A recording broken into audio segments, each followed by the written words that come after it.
අදත් මගේ channel එකත් එක්ක එකතු වෙලා ඉන්න ඔයාලව සාදරයෙන් පිළිගන්නවා. මම මේ වීඩියෝ එකෙන් ඔයාලට ගේන්න බලාපොරොත්තු වෙන්නේ ෆයිටර්ස් මතුන් කොහොමද බෝ කරන්න කියලා. මාළු බෝ කරන්න යනකොට අපි මුලින්ම සැලකිලිමත් වෙන්න ඕනේ යාළුවනේ මවසත්තු ගැන. ෆයිටර්ස් මාළු බෝ කරද්දිත් එහෙමම තමයි. මවසත්තු තෝරගනිද්දී අපි මුලින්ම සැලකිලිමත් වෙන්න ඕන දෙයක් තමයි මාළු නිරෝගීව ඉන්නවද කියලා. වරල් ටික හොඳට විහිදුවාගෙන හොඳට පීනන මාළු වෙන්නම් මේ මාළුවා ලෙඩ නැති හොඳ මාළුවෙක් විදිහට අපිට ගන්න පුළුවන්. ෆයිටර් මසුන් ටැංකියේ එහෙම නැත්නම් දාලා තියෙන බෝතලේ අඩියට වෙලා වරල් ටිකක් අකුලගෙන ඉන්න විදිහ අපිට දකින්න පුළුවන්. එහෙම ඉන්නවා කියන්නේ මේ මාළු ගොඩක් වෙලාවට ලෙඩ වෙලා තමයි ඉන්නේ.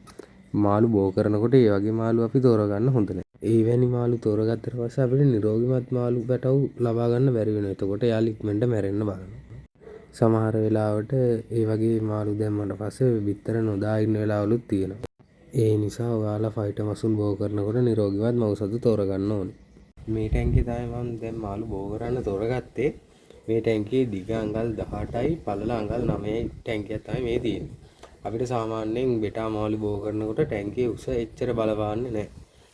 අඟල් 3ක වගේ වතුර ප්‍රමාණයක් මෙන්න මෙච්චරක් විතර වතුර ප්‍රමාණයක් දාන්න පුළුවන් වුණා නම් හොඳටම ඇති අපිට බෙටා මාළු බෝ කරන්න. තව ඊළඟට දැනගන්න ඕන දෙයක් තමයි අපි මෙයාලට දෙන්නේ පොඩිම කාලේ බිත්තර කහමද දිය කරලා.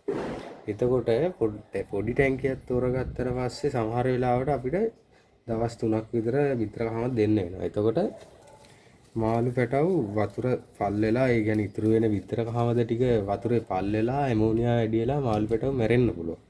අන්න ඒ හින්දා තමයි මම පොඩ්ඩක් ලොකු ටැංකියක් තෝරගන්නේ. ඔයාලටත් පුළුවන් නම් ලොකු ටැංකියක් තෝරගන්න එක හොඳයි. මම දැන් ඔයාලට පෙන්නන්නම් මම බෝ කරන්න ගන්න මවුසත්තු දෙන්න කවුද කියලා. මේ ඉන්නේ ගැහණු සතා. ඔයාලට පේනවා ඇති නිලුයි රතුයි තියෙන්නේ. නැට්ටේ පොඩි වරලේ පොඩ්ඩක් කොටලා තියෙනවා. එච්චරයි වෙන අවුලක් නැහැ. මාළු හොඳ මාළුවෙක්. මේ ඉන්නේ මන් තෝරගත්ත පිරිමි සතා. දැන් ඔයාලට පේනවා අවුලක් නැහැ. හොඳට පීනලා ඉන්නවා. නිරෝගීවත් මාළුවෙක් තමයි මේ ඉන්නේ. එතකොට අපිට බය නැතුව මේ වගේ මාළු බ්‍රීඩින් වලට ගන්න පුළුවන්. මාළු බෝ කරද්දී මෙයාලා පැටවු දාන්නේ බබල් නෙට් එකක. බබල් නෙට් එක හදන්න අපි ගොඩක් වෙලාවට දාන්න ඕනේ මේ කෙසෙල් කොළ කෑල්ලක් එහෙම නැත්නම් ඉටි කොළ කෑල්ලක් වගේ මොනවා හරි දාන්න ඕනේ නිකන් නෙට් එක ලේසියෙන් හදාගන්න. මම ඒකට පාවිච්චි කරන්නේ ඉටි කොළ කෑල්ල. මේ විදිහට අපි මාළු ගේන බෑග් එකක් අරගෙන මම මේකෙන් කෑල්ලක් කපා ගන්නවා.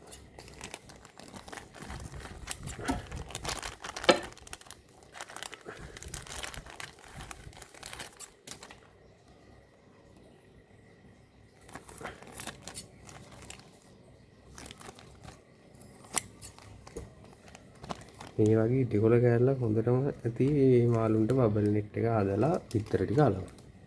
දැන් මුලින්ම ටැංකියට වතුර ටික පුරව ගමු. වතුර පුරවද්දී මම කලින් කිව්වා වගේ අඟල් 3ක් වගේ 3ක් එහෙම 4ක් වගේ ප්‍රමාණයක් වතුර පුරවගත්තම හොඳටම ප්‍රමාණයක් වෙනවා. ඊට වඩා පුරවගත්තොත් වෙන්නේ මෙයාලා බිත්තර ඇලිවට පස්සේ සමහර වෙලාවට බිත්තර මේ නෙට් එකෙන් බිමට වැටෙනවා. එතකොට පිරිමි සතා ගොඩක් කරදර වෙන්න ඕනේ නෙට් එකට ආයෙ ගෙනල්ලා බිත්තර ටික අලවන්න. එතකොට යාට මේ වැඩේ කරන්න පහසු වෙන්න තමයි අපි වතුර ප්‍රමාණය අඩු කරන්නේ.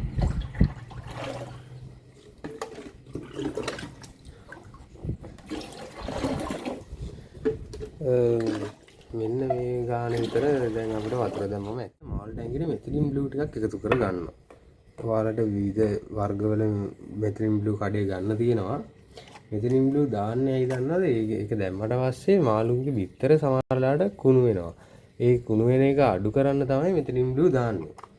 මම නම් ඔය නිකන් පුරුද්දට දානවා. ඔයාලා පොඩ්ඩක් ඒකේ තියෙන විදිහට අනුපාතේ ගහලා තියෙනවා බෝතලේ. ඉතින් පැත්තෙන් බෝතලේ ගහලා තියෙනවා භාවිතා කරන්න ඕනේ විදිය. ඔයාලා මේ විදිහේ බලලා භාවිතා කරන සමහර ඒ වගේ තියෙනවා මිලිලීටර් 5ක් ලීටර් 25කට දාන්න කියලා. ඒ වගේ එක ඒවා මාත්‍රාව පොඩ්ඩක් වෙනස් වෙන්න පුළුවන්. ඒ හින්දා ඔයාලා ඒක බෝතලේ තියෙන උපදේශ ටික බලලා පාවිච්චි කරන්න. වෙන මාළු වර්ග නම් ගෑනු සතයි පිරිමි සතයි දෙන්නම එකපාර මාළු ටැංකියට මුදා හරිනවා. ඒත් ෆයිටර් මාළු එහෙම කරන්න බෑ. මොකද මේ ෆයිටර් මාළු ගැන පොඩ්ඩක් කොටා ගන්න මාළු జాතියක්. එයාලා මේ දෙන්නම එකට දැම්මට පස්සේ කොටා ගන්න පොඩ්ඩක් බලනවා වැඩි. මුලින්ම අපි පිරිමි සතාව දාලා දවස් එකහමාරක් විතර යනකොට පිරිමි සතා අපිට පේනවා බබල් නෙට් එක අපි දාන ඉටිකොල කෑල්ලේ හදලා තියෙනවා. අන්න එතකොට තමයි මාළුවව ගෑනු සතාව ටැංකියට මුදා හරින්නේ.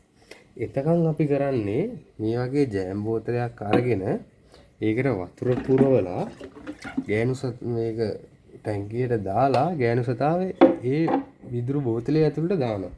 එතකොට පිරිමි සතාට ගෑනු සතාව පෙනුනට කොටන්න හැකියාවක් නැති වෙනවා. අන්න එහෙම තමයි ඔන්න ඔය විදිහට දාලා තියෙනවා. අපිට බලා ගන්න පුළුවන් තව දවස් එකමාරක් විතර යනකොට පිරිමි සතා බබල් නෙට් එක හදලා තියෙනවා.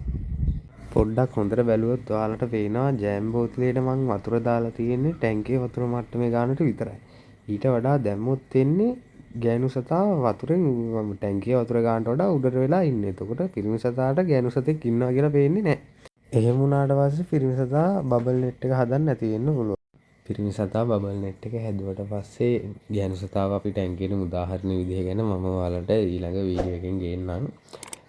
ඔයාලා මේ වීඩියෝ ගොඩක් දේවල් ඉගෙන ගත්තා කියලා හිතනවා. මේ වීඩියෝ එකට ලයික් එකක් දාලා channel එක subscribe කරගෙන යන්න.